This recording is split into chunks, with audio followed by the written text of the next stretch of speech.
तो तुम्हें कोई भी परेशानी, किसी भी तरह का चिंतन विक्षेप में नहीं आना चाहिए कि नाम जप के लिए जैसे बने, जैसे जबरदस्ती जिह्वा से आप नाम उच्चारण, यहां जिह्वा की बात करें, केवल जीव से अभ्यास तुम बना लो, जो नाम तुम्हें प्रिय लगे या जो गुरुदेव ने दिया हो।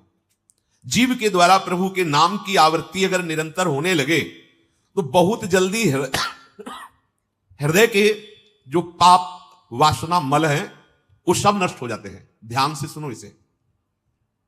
यदि हम बहुत काल तक, पातंजलि जी ने भी कहा, दीर्घ काल निरंतर सत्कार सेवितो दृढ़ भूमि, दीर्घ काल तक निरंतर आदर के साथ नाम जप करे, तो कह रहे जीव के द्वारा प्रभु के नाम की आवृत्ति निरंतर होने से पूर्व के जितने मल हैं, जितने संचित पाप हैं, जितने विक्षेप हैं, वो सब नष्ट हो जाते हैं। अभी तो शुरू ही नहीं किया है, अभी तो विक्षेप ही विक्षेप है, मल ही मल है, और आप कहते हो हमारे दुख दूर हो जाए। नाम जप करो, दुख दूर होने की बात क्या, दुख की निशानी नहीं रह जाएगी। जैसे अगाध समुद्र में मछली किलोल करती है, ऐसे हरि शरण में जो जीव होता है, भजन करता है, उसे अपार सुख मिलता है। सुखी मीन जिमी नीर अगाधा। अब तीसरी बात है, ये बहुत क्रम से जोर की, जैसे स्मृति तो उसे सब कुछ अनुभव होगा, पर उसकी प्राप्ति नाम जप से होगी। अब नाम जप में हमारी रुचि, नाम जप में हमारी भावना पुष्ट हो, उसके लिए कह रहे हैं तीसरी बात बहुत आवश्यक है, भगवान की कृपा पर पूर्ण विश्वास होना। ये तीसरी जो बात है, ये बहुत जोर की बात है, कृपा पर विश्वास हो जाना। भगवान हम पर कृपा किए हैं और उनकी कृपा से हमको निश्चित भगवत प्राप्ति होगी। कई बार विश्वास की, कृपा की चर्चा हुई है। यह तीसरी बात बहुत आवश्यक है उपासक के हृदय में। भगवान के कृपा बल से अब मुझे निश्चित भगवत प्राप्ति होगी, इसमें कोई संदेह नहीं है। देखो, पहली बात, स्मृति से सब कुछ प्राप्त हो जाएगा, पर बड़ा कठिन है, क्योंकि स्मृति तो हमारी जगत के भोगों की चल रही, संसार की, देह की। तो बोले नाम जप जो है वो आपकी स्मृति को जागृत कर देगा। जितना आप अधिक नाम जप करेंगे, आपके पाप सब नष्ट हो जाएंगे। तो नाम जप में भी बराबर तो हिम्मत नहीं पड़ रही, आध घंटा थोड़ा समय नाम जप, कोई साधु महात्मा एकांतवास करके 24 घंटे प्रयासरत, उनकी बात हो सकती है। हमें तो जब मिला समय तब भले नाम, अभी इतना अभ्यास नहीं। तो बोले निरंतर नाम जप और स्मृति दोनों को जागृत करने की सामर्थ्य तीसरी बात में है। भगवान की हम पर बहुत कृपा है। भागवत में भी एक जगह कहा है कि जो भगवान की कृपा का अनुभव करते हुए प्रारब्ध के अनुसार दुख सुख आता है, उसे भोग लेता है, शिकायत नहीं करता, उसमें विचलित नहीं होता है, और हर समय भगवान की कृपा का, हमारे ऊपर बहुत कृपा है, तत्यनुकंपा, ये श्लोक ऐसा है। उसे भगवत प्राप्ति ऐसे हो जाती है जैसे पिता की संपत्ति पर पुत्र का अधिकार स्वयं हो जाता है। ऐसे हर समय भगवान की कृपा का अनुभव करना बड़ी कृपा है हमारे ऊपर। जो दुख सुख आवे उसे सह लेता है, भगवत चिंतन, वो निश्चित भगवत प्राप्त हो जाता है। तीसरी बात हृदय में बैठालनी कि भगवान की कृपा बल पर भगवत प्राप्ति बिल्कुल निश्चित हो गई मेरी। ये मानने में क्या जाता है तुम्हें? तो आप कह दो कि हमारे अंदर तो विकार है, अभी भजन नहीं। भगवान की कृपा बल की बात कर रहे हैं। पहली स्मृति, दूसरी नाम जप, तीसरी बात करें कृपा बल पर। उनकी कृपा से क्या नहीं हो सकता? कहो कृपा ते कहा ना हुई। अरे वो मुख से वेद पढ़वा दे, लूले लंगड़े से सुमेर पर्वत फंदवा दे, छोटे सांप के बच्चा से गरुड़ को खा जाए, भगवान भगवान। तीसरी बात बहुत जोर की है, जिसमें दोनों बातें आ जाएंगी, निरंतर नाम जप और भगवत स्मृति भी आ जाएगी। प्रभु के कृपा बल से प्रभु की प्राप्ति में अब कोई संशय नहीं है। ये भी सुबह कहा था जो साथ के पास, ये तुम चिंता मत करो, बस जो हम कह रहे हैं निषेधात्मक जो बातें, उनको तुम मत करना, तुम पड़े रहोगे तो भगवत प्राप्ति हो जाएगी। क्योंकि हम हैं किनके? श्री जी के। यहां जो भी आप छोटी सी भी चेष्टा कर रहे हैं, बहुत बड़ा भजन हो रहा है, महल में है, वृंदावनेश्वरी के धाम में है, एक छोटी सी भी चेष्टा, जैसे कहीं सोनी लगा दिया, कुछ भी जो भी चेष्टाएं कर रहे हो, खान पान संबंधी भी जो चेष्टाएं कर रहे हो, आपका भजन यहाँ फिर स्वार्थ आपने भजन गए, तुम चिंता मत करो भगवत प्राप्ति की। ये हम केवल निज जनों से नहीं, माइक से कहें कई बार कि आप सबको निश्चित भगवत प्राप्ति होनी, इसीलिए प्रभु ने धाम बुलाया, सत्संग सुनाया। अगर प्रभु को अपनी प्राप्ति न कराना होता तो संयोग क्यों देते? हम फंसे होते माया प्रपंच में। तो तीसरी बात कि अब हमें कोई संशय नहीं, मेरे को भगवत प्राप्ति निश्चित होगी, क्योंकि मुझे भरोसा है श्री जी का, मुझे भरोसा है वृंदावन का, मुझे भरोसा है आचार्य और गुरु का। अब ये बातें हमें डर पाओ मत। हाँ, हमारी कमजोरी है, हम अभ्यास कर रहे हैं भजन का, पर अब मुझे ये नर्क स्वर्ग अपवर्ग आसने ये आ गया भरोसे से, ये कृपा का भरोसा हुआ तो ये बात आ गई। मानो भगवान की प्राप्ति बस मेरे को हो ही गई, ऐसे रोज सोचना है। हे महापुरुषों के वचन है।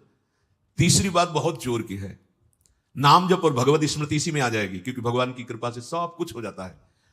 मुझे इस जन्म में भगवत प्राप्ति पक्का होगी, भगवान की कृपा बल से, प्रियाजू की कृपा से। अब मुझे ऐसी भावना करनी कि बहुत जल्दी भगवत प्राप्ति मेरे में अब अनुभव हो रहा है कि प्रियालाल की कृपा बढ़ रही, विकार क्षीण हो रहे हैं, भाव बढ़ता जा रहा है, मुझे बहुत जल्दी भगवत प्राप्त। ये सोचना है, सोचना है।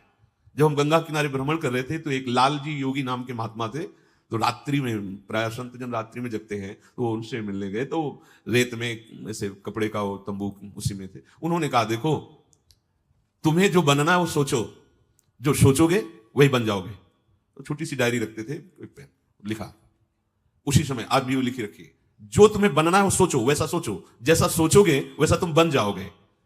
सोचो, भगवान की हम पर बहुत कृपा है, हमारे अंदर दैवी संपदा बढ़ रही है, विकार धीरे धीरे क्षीण हो रहे हैं, मतलब मुझे प्रभु मिलने वाले हैं, मुझे प्रभु मिलने वाले। आप देखो इसका प्रभाव देखो, प्रभु की कृपा से अवश्य अवश्य अवश्य मुझे भगवत प्राप्ति होगी। बस अब तो भगवत प्राप्ति होगी ही, क्योंकि प्रभु की कृपा है। ये शब्द पकड़ो, अंदर तुम्हारे अंदर अपने में कोई बल नहीं, अपने में कोई साधना नहीं, पर यहां कृपा की बात है, भगवत कृपा, भगवत कृपा बल।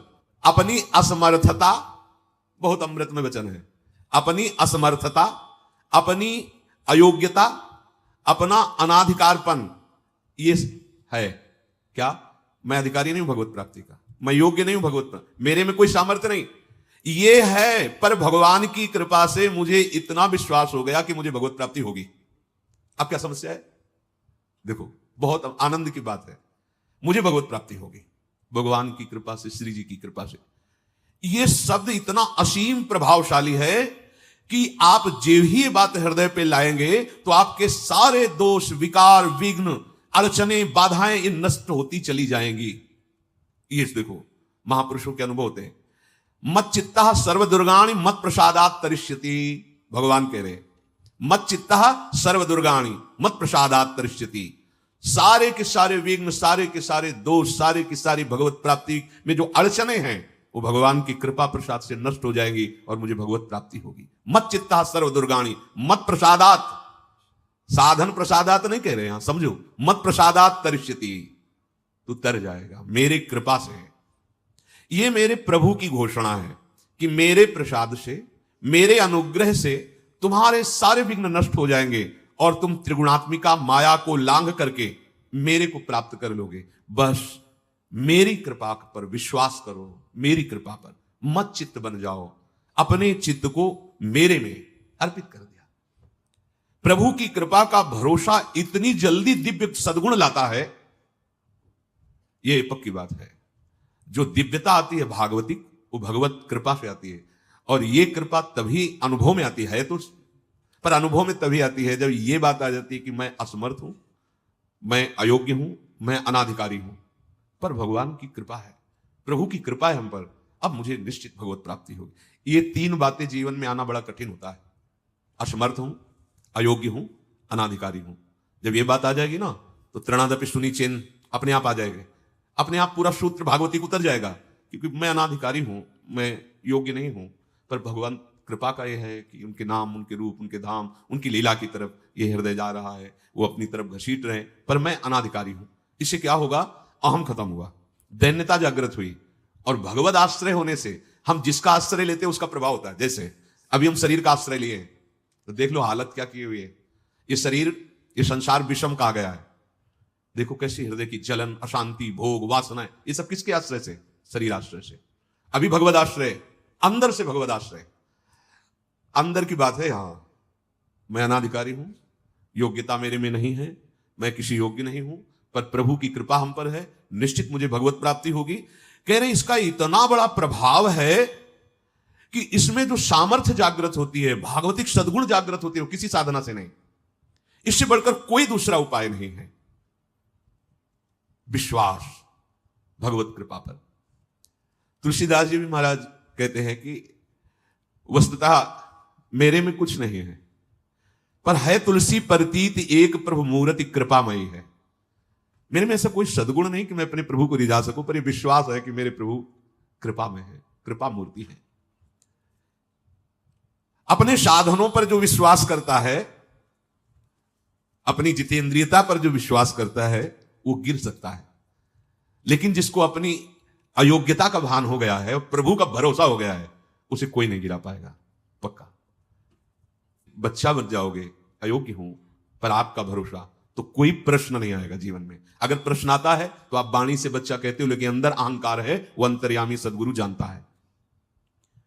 मोमन कबहु तुम्हें ही ना लागू, ज्यों छल छाण स्वभाव निरंतर रहत विषय अनुराग। अगर हम अपने साधन की बात करें तो वह अच्छा साधन तो विषय का कर रहा है मन। देखो, हम कभी पद्मासन लगा के किसी विषय का ध्यान नहीं करते। बहुत सुंदर बात। मोमन कबहु तुम्हें ना लागो, ज्यों छल छाणी स्वभाव निरंतर रहत विषय अनुराग। भक्ति में तो छल कर रहा है, लेकिन विषय चिंतन में छल नहीं कर रहा, ईमानदारी से सच्चाई से विषय चिंतन कर रहा है। मेरा मन हे प्रभु कभी आप में ऐसे नहीं लगा जैसे विषय में ये छल छाड़ कर स्वाभाविक लगता है। विषय में कभी किसी को मन लगाना नहीं पड़ता है। देखो, विषय में कभी किसी को मन लगाना नहीं पड़ता, स्वाभाविक लगा रहता है, निरंतर लगा रहता है और अटल लगा रहता है। देखो, अटल का मतलब बस वो यही शब्द स्पर्श रूप रस गंध इन्हीं में घूमेगा। कभी वो हट करके ऐसे प्रभु में लगा जैसा विषयों में लगा है। ज्यों छल छाण स्वभाव निरंतर रहत विषय अनुराग्यो। मेरे मन की दशा, मेरे इंद्रियों की दशा आपके अनुकूल नहीं है प्रभु, ये विषय के अनुकूल है। पर प्रभु मेरे मन में एक विश्वास हो गया है कि आपकी मूर्ति कृपामयी है और जीव ने नाम की ओट ली है तुलसी प्रतीत एक प्रभु मूर्ति कृपामयी है और नाम की ओट जीव ने ले ली है। बस अब सब कुछ हो जाएगा। चौथी बात, प्रत्येक प्राणी में, संसार की प्रत्येक वस्तुओं में मेरे प्रभु समाये हुए हैं। यहां सिद्धावस्था आती है। ये तीन बातें बहुत जोर की। पहली है भगवत स्मृति, इसी में सब कुछ हो जाता है, पर बड़ा कठिन है। इसलिए नाम जप जिह्वा के द्वारा, उसमें भी बहुत, कहां रोज नाम महिमा सुनते हैं, इतनी प्रीति कहां हो रही। तो बोले तीसरी बात पकड़ लो कि हम पर प्रभु की बहुत कृपा है और भगवत कृपा से मुझे इसी जन्म में मुझे भगवत प्राप्ति होगी। चौथी बात, ये बहुत ही आवश्यक है, क्योंकि अगर ये नहीं तो भजन करना कठिन, बचाना कठिन, पचाना कठिन। इससे भजन तुम्हारा पच जाएगा, तुम सिद्ध हो जाओगे। जैसे चावल सिद्ध हो जाता है तो कहीं भी दबाओ उसमें कड़ापन नहीं रहता, ऐसे जो सिद्ध हो जाता है तो उसके हृदय में कठोरता नहीं रहती, प्रेम से द्रवित हृदय होता है। कठोर हृदय में ही काम क्रोध लोभ मोह मद मत्सर रहते हैं, शुष्क हृदय में, द्रवित हृदय में नहीं रहते। प्रत्येक प्राणी, संसार के प्रत्येक वस्तु में मेरे भगवान विराजमान है। कोई ऐसी जगह नहीं जहां भगवान ना हो। ये बैठालना है, हमें दिखाई दे रहा है, माइक है, दिखाई दे रहा है ये, लेकिन जब सृष्टि नहीं थी तो माइक नहीं था। जब सृष्टि नहीं रहेगी तो माइक नहीं रहेगा। बीच में माइक जो दिखा रहा है कौन? जो सृष्टि के पहले था, जो सृष्टि के बाद में था, वही बीच में भी। मत्ता पर तरम नान्यत किंचित अस्ति, किंचन मात्र, कुछ और नहीं, मेरे प्रभु बने हुए हैं। प्रहलाद जी की सिद्धावस्था यही तो हुई थी गुरुदेव नारद की कृपा से, सर्वत्र भगवान है। तो खंभे से भी नरसिंह भगवान, नामदेव जी कुत्ते से भगवान को प्रकट कर लिया, श्वान में भी भगवान, भूत में भी भगवान। ये चौथी सिद्धावस्था है। उपासक को ये विचार हर समय रखना है कि हमारे सामने जो वस्तु है इस रूप में भगवान ही है, कुछ भी ऐसा नहीं, सब कुछ स्वयं भगवान बने हुए हैं। सच्ची बात है, वही बने हुए हैं। ये छुपा छुपी का खेल खेल रहे हैं, बस आपको पहचानना है। मैं फिर दोहरा के बात कहता हूं, आप इस बात को पकड़ लीजिए। आपके सामने कोई भी कार्य की वस्तु आए या व्यक्ति आए या दृश्य आए, आपको सबसे पहले उसमें भावना करनी है, मेरे प्रभु विराजमान। जैसे हरिवंश महाप्रभु क्रूर है, पापी है, दुष्ट है, संभाषण योग्य भी नहीं, पर उसके हृदय में राधा वल्लभ लाल हैं, भावना को, ये बहुत जल्दी काम बन जाने वाली बात है। मानो आप गृहस्थ में, आपका लड़का सामने आए, आपकी पत्नी सामने आए, आपके कोई मित्र सामने आए, आपको पहले याद करना है इनके हृदय में राधा वल्लभ लाल विराजमान। वस्तुता वही है पूरे, पर हमें पहली भावना करनी है। ये वृक्ष तो है, पर इस वृक्ष के अंदर प्रभु है। अगर प्रभु ना होते तो इसकी सत्ता ही नहीं है, प्रभु विराजमान है। अब मेरे इष्ट देव इसके हृदय में विराजमान है, पर मुझे जो स्वांग करने को मिला है पिता का, पुत्र का, जो भी, बिल्कुल स्वांग वैसे ही करना है। अगर मालिक का स्वांग करना है तो हम नौकर से बर्ताव वैसे ही करेंगे, जैसे पुत्र से बर्ताव, पत्नी से बर्ताव, पर अंदर भाव देखना है मेरे प्रभु इसके हृदय में विराजमान है, मुझे ये सेवा दी है।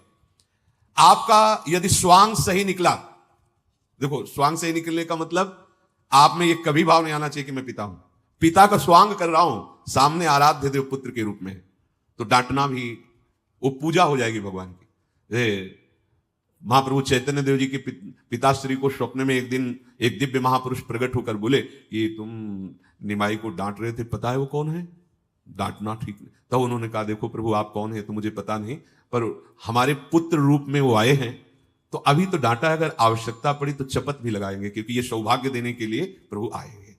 तो हमें जो स्वांग मिला है वो तो कर रहे हैं, पर सामने देखना है कि गुरु का स्वांग दिया है, पर स्वयं जगत गुरु सामने शिष्य रूप में बैठे हैं। पुत्र, पत्नी, परिवार, व्यवहार, मेरे प्रभु इन रूपों में विराजमान है। तो सच्ची मानिए ये चार बातें यदि आप अपने जीवन में ले आए तो भगवत प्राप्ति तो एक ही बात में हो जाएगी, किसी एक बात में। चारों में इतनी सामर्थ्य है, किसी एक में यदि आपकी स्मृति निरंतर तो भगवत प्राप्ति, नाम निरंतर जब तो भगवत प्राप्ति, और दृढ़ विश्वास किसी जन्म में मेरे को भगवत प्राप्ति हो जाएगी भगवत कृपा से, तो भगवत प्राप्ति, और सब में भगवान की भावना तो भगवत प्राप्ति। और जिसमें चारों ये पूर्ण हो गई तो सिद्ध